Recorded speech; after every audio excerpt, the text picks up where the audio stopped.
আসসালামু আলাইকুম। আমি রয়েছি নাজিরপুর উপজেলার শ্রীরামকাঠি বাজারে। এ বাজারটা আজ থেকে ১০০ বছর আগে স্থানীয় জনগণের উদ্যোগে তারা এই বাজারটি সৃষ্টি করে। বাজারের সৃষ্টি শুরু থেকেই প্রাচীন পদ্ধতিতে একটা চায়ের ব্যবহার থাকে, যেটা হচ্ছে স্থানীয় ভাষায় যেটাকে কাতরা বলা হয়। এই কাতরার মিশ্রণে এবং বাঁশের মিশ্রণে এই চাইটা তৈরি করা হয়। এই চাইটার রয়েছে ব্যাপক চাহিদা। শুধু আমাদের এই অঞ্চলে না, এই অঞ্চল ছাড়িয়ে দক্ষিণ অঞ্চলে রয়েছে এর একটা ব্যাপক চাহিদা। এই শ্রীরামকাঠি বাজারটা স্থলপথ হওয়ায় এবং পানিপথ হওয়ার কারণে রয়েছে নানান সুবিধা। যার যেমন খুশি গাড়ি বা ট্রলার বা নৌকা পথে এই চাই তারা সংগ্রহ করতে পারে।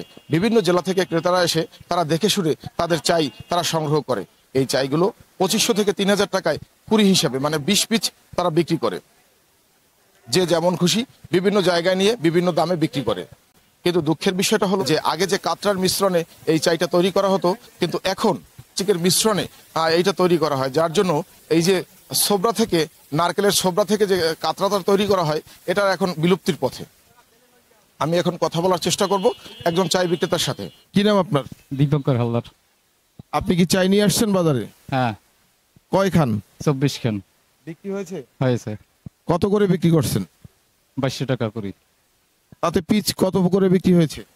পিস পড়ছে ১২০ টাকা। কোথা থেকে আসছেন আপনি? দক্ষিণ জয়পুর। এই চাইগুলো বিক্রি করার পরে কোথায় চলে যায় জানেন? সেটা বলতে পারবো না, আমরা জানি যেটা দক্ষিণে চলে যায়। কি নাম আপনার? আমার নাম উত্তম মন্ডল। চাই বিক্রি করতে আসছেন? হ্যাঁ, চাই বিক্রি করতে আসছি। কতখানা চাই নিয়ে আসছেন? আমি ২৪ খানা চাই আনছি, ১ কুড়ি ৪ খানা। বিক্রি করেছেন? না, এখন পর্যন্ত করতে পারিনি। কেমন কি দাম চাচ্ছেন?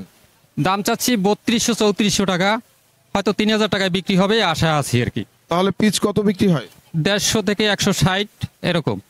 একটা চাই বানাতে আপনাদের কত সময় লাগতে পারে? একটা চাই বানাতে অবশ্য আমরা একটা তো বানাই না, আমরা কুড়ি হিসেবে বানাই।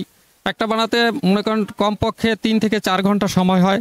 যদি গড়ে পড়তায় আমাদের মনে করেন কুড়ি হিসেবে বানাই, তাহলে অতটা সময় লাগে না। একটা চাই আলাদাভাবে করতে গেলে একটু সময় বেশি লাগে।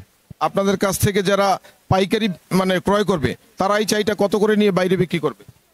অবশ্যটা আমরা সেইখানের দরটা অবশ্য জানি না, কিন্তু তারা আমাদের কাছ থেকে ২৮০০-২৫০০ এরকম কুড়ি হিসেবে কি ক্রয় করে আর কি। ধন্যবাদ আপনাকে।